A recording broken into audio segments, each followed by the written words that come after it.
My mother and father were Greek immigrants, and they worked hard, and as a result, they were not able to bring their 5 children, I was the youngest of 5, into all of the cultures of the area. So we depended on the school system itself. It wasn't until about my junior year that some friends persuaded me to become involved in the high school politics, so to speak.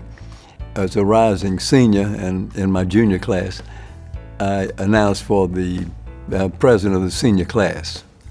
Dr. M.T. Anderson was our principal for 3 years, and I called him the teacher at large because he was so involved with every student at Greenville High School. He guided me in so many different directions that I could never ask for a more perfect role model than Dr. M.T. Anderson. Nick Theodore is loved by everyone because he is that person who, especially educators, because he is that person who is so personable to us. He would visit my schools when I was principal, all of them. He would come, invited or uninvited. He was there when we buried our time capsules in our schools. He was that person who went to every single classroom and spoke to every single teacher, just, how are you doing today? Nick has never known a stranger. He was buddy and honey to everybody whose name he not only didn't know, but did know.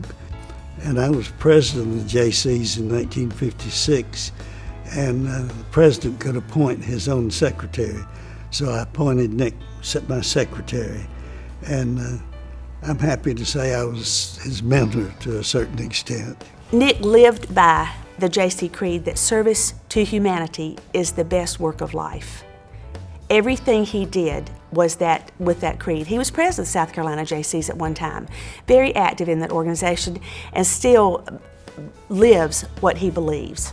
The Education Finance Act was an act that was established under Governor Jim Edwards.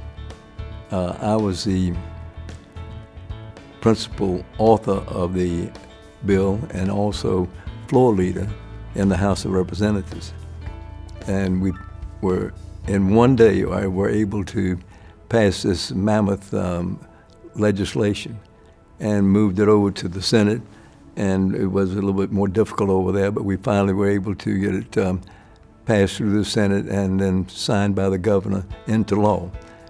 We never lost focus of the fact that public education was our top priority. He set the big stage in South Carolina for education. The EFA, the EIA, and the EAA truly changed every single thing we do in this state. And now we're rolling well, and South Carolina is in good shape because of Nick Theodore. I remember when Nick had a car accident at one time, and the result of that was having his mouth wired together, and he was beginning a campaign. Well, he had to take his voice with him, and that was Emily. And so he stood right beside her, she delivered the speeches, and everybody fell in love with Emily immediately, of course. And as the campaign went on and Nick had his wires removed and could talk again, everyone said, "Where is Emily? Why isn't she talking now?" I went to Nick's wedding.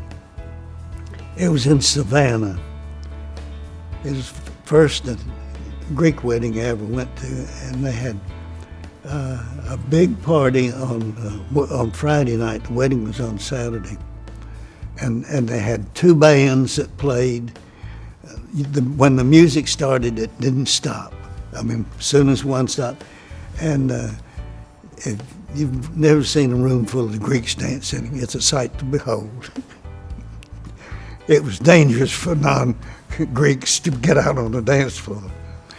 But his wife, Emily, was a lovely lady and very supportive and a big asset to his political life. So she was always in the forefront.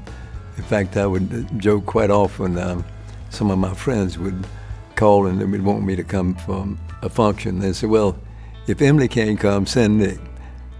So that was basically the type of politician's wife Emily turned out to be, and she sort of wrote the book for the spouse of politicians for a while.